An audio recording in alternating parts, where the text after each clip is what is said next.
इत्थे ताफुन फैलन का खतरा है, लिहाजा इनू साडी डीसी साहब नाल ये रिक्वेस्ट हैगी कि साडे। अस्सलाम वालेकुम जी, आप देख रहे हैं ननकाना साहब न्यूज़ व्यूज़। और ये देखें जी मंडी के हालात हैं, आपको दिखाना चाह रहा ननकाना साहब सब्जी मंडी। और आइए देखते हैं कि जिनकी दुकानें हैं वो क्या कहना चाह रहे हैं इस बारे में।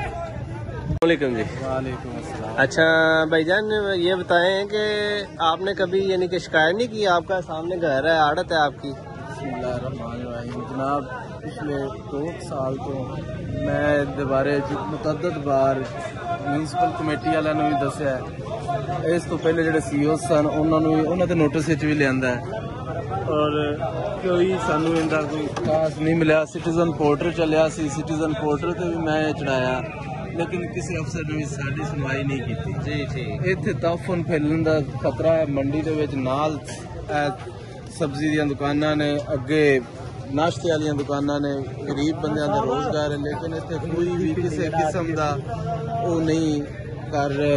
कमेटी वाले इत्थे रोज लैके गंद सुट देंदे ने। जो किसी छोटे अमले वाले ने पूछिए वो कहंदे ने जी सानू ये पॉइंट दिता CEO साहब ने। जी ठीक हो गया। यानी कि ये यानी कि हुकूमत वाले आप छेड़ देते आकर जी CEO जो भी मैं तो किसी को भी पूछा है, क्योंकि मेरे सामने तो आंदे ने जेडे कूड़ा करकट चुकते हैं, वो कहते हैं कि ये सानू CEO साहब ने पॉइंट दिता है। जी जी ठीक है। असं उन्होंने तो कुछ कर नहीं सकते।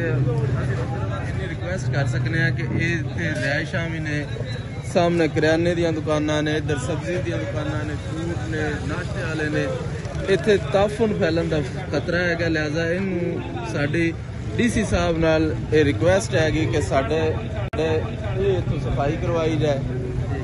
और साडी जेड़ी ये शिकायत हैगी ये बड़ी जेन्युइन शिकायत है। ठीक है। सुबह टाइम सब्जी बेचने हैं तो बदबू आ रही होंगी जी, कोई नाश्ता कर रहा है तो बदबू आ रही है, और साडी कोई सुनवाई नहीं किसी किस्म की। चलो थैंक यू।